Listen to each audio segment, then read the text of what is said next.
Okay, so we have our D5100 here, and what we're going to do is we're going to do a correction to help compensate for the defective autofocus system in the D7000 series and the D5100 series of Nikon products, which are made in Malaysia.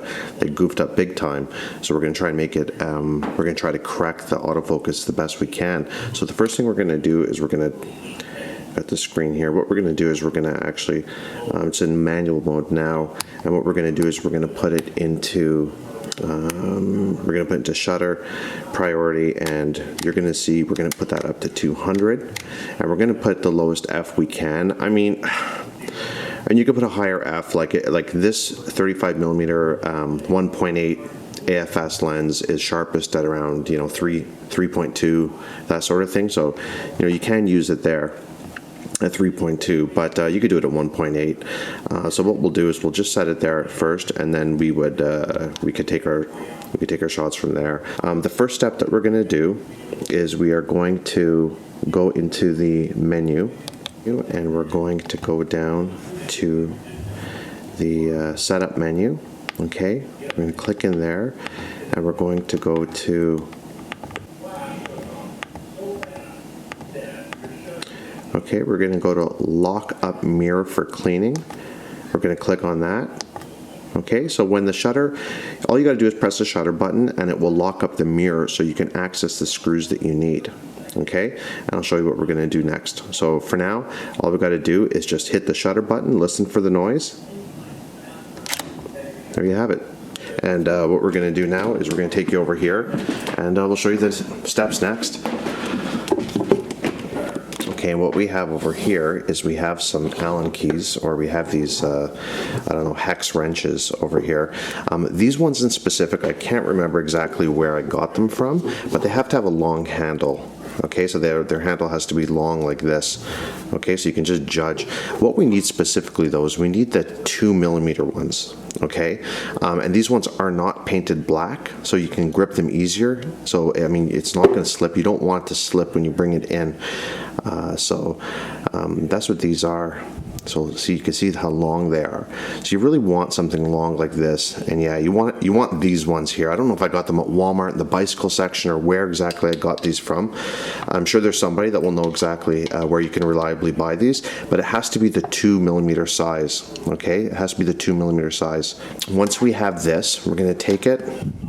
We're going to go like that. Wipe any.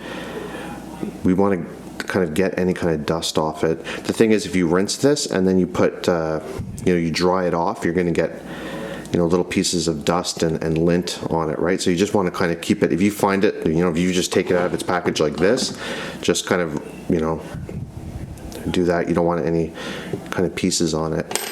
Okay, and then what we're going to do is we're going to find a place where we can get some light, like up here. Actually, this is my hood vent, and believe it or not, these are actually LEDs I got from eBay for, I don't know how much, $3-4 a piece. They're 3.5 watts. They're pretty bright. They're pretty bright, these LEDs. Save a lot of electricity. You can keep them on all the time. So what we want to do is actually want to look to see if there's little bits of dust floating around in the air. And believe it or not, the saying is true, dust settles. It really does. So if you see dust floating in the air, it's probably because you came over, or you loosened your shirt, or you did something like that, or used some towels. Come back, try not to kick up any dust. Come back and see if there's any, and if you just kind of look down the beam, you can see if there's little particles in the air.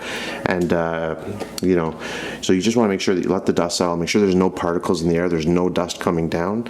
And what we're going to do is we're going to take the camera over, and I'm going to show you what we'll do next. Okay, so what we're going to do is we're going to work on the camera now, and we're going to adjust the focus mirror. So as I said, we have our 2mm hex wrench over here. Here's about how long the handle is. Okay, and what we're going to do is, if you remember, we actually adjusted the mirror down for cleaning. Okay, so there's a 5100. We're going to take off the lens, and then what we're going to do is we're going to make sure that there's no dust. We don't want to wash our hands, actually. We don't want any dust from when we dried it off getting in. We don't want to wash our hands either. So we're going to actually go, we're going to take off this. You're going to see the mirror up. Now, you probably don't want to talk much either when you're doing this, but there it is right there. There's a sensor. You can see it right there in front of the camera.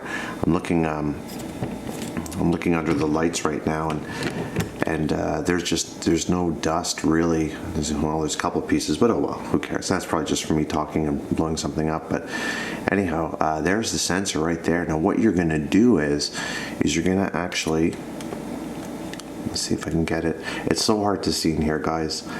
You're gonna go to the bottom screw. I hope you can see that. Okay, do you see how I'm putting it in?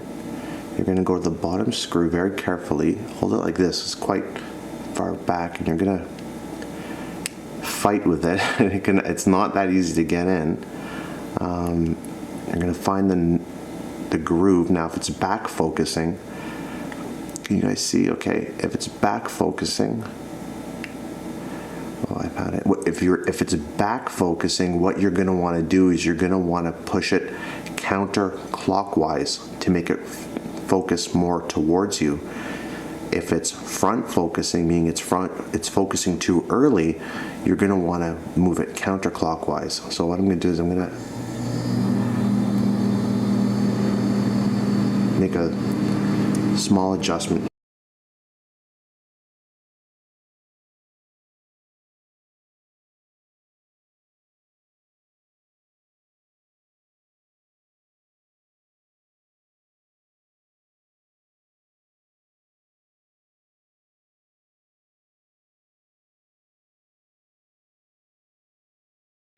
Put it back on.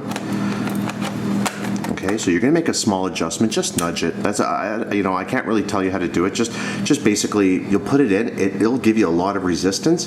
Just kind of take it in. Just nudge it. It'll it's not easy to move. It's you got to kind of just put it in and just push, and then you'll feel it go crunk a little bit. So it's very hard to fine tune, but you can get it close.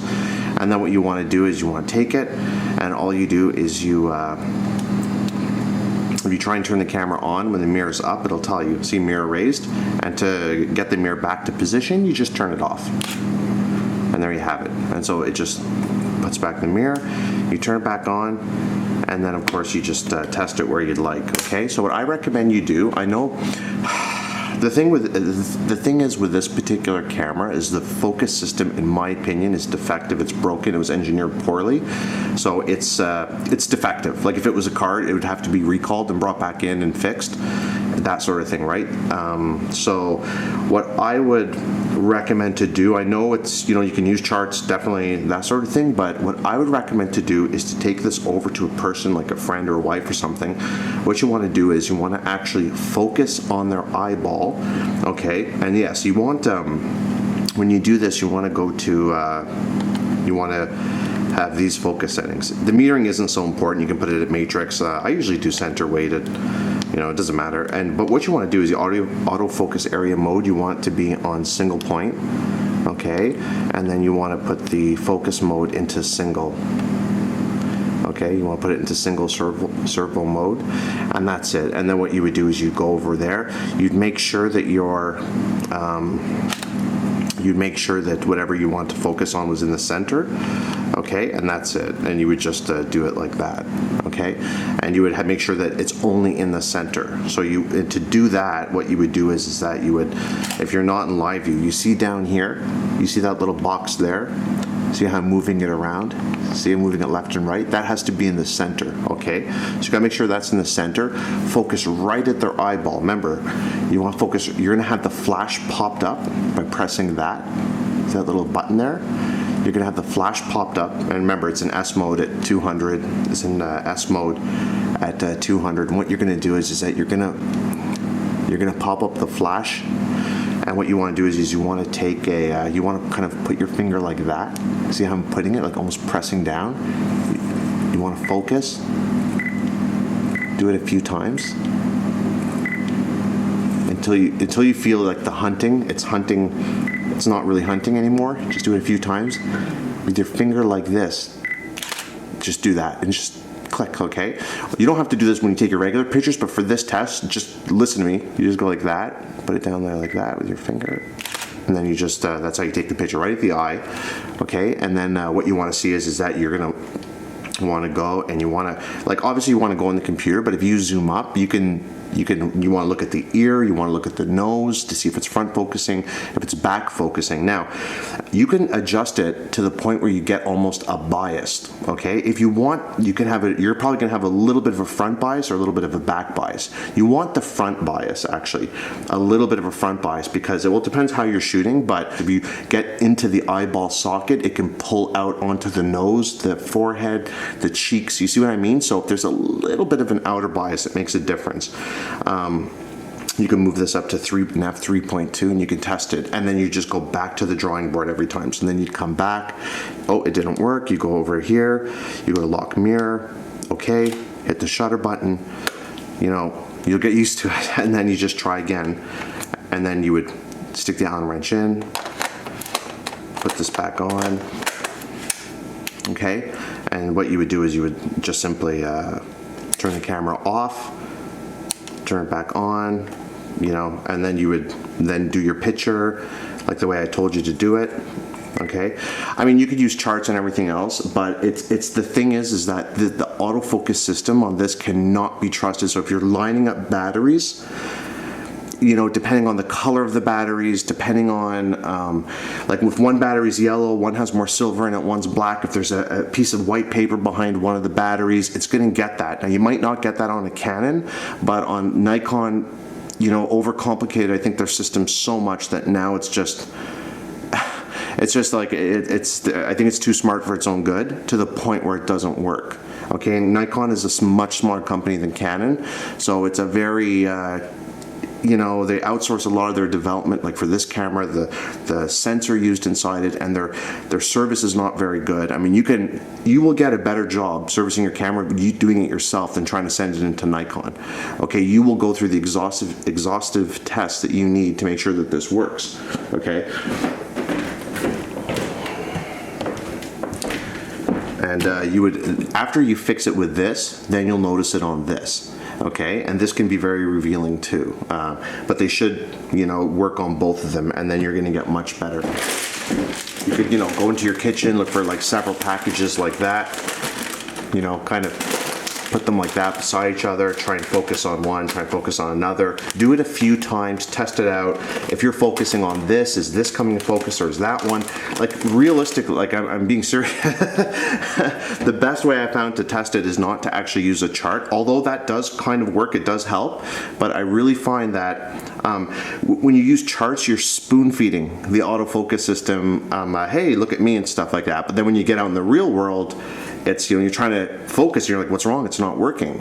And I think there's a combination of things that are going on: poor quality control, broken autofocus system, the autofocus sensors. There's a bunch of things going on, and I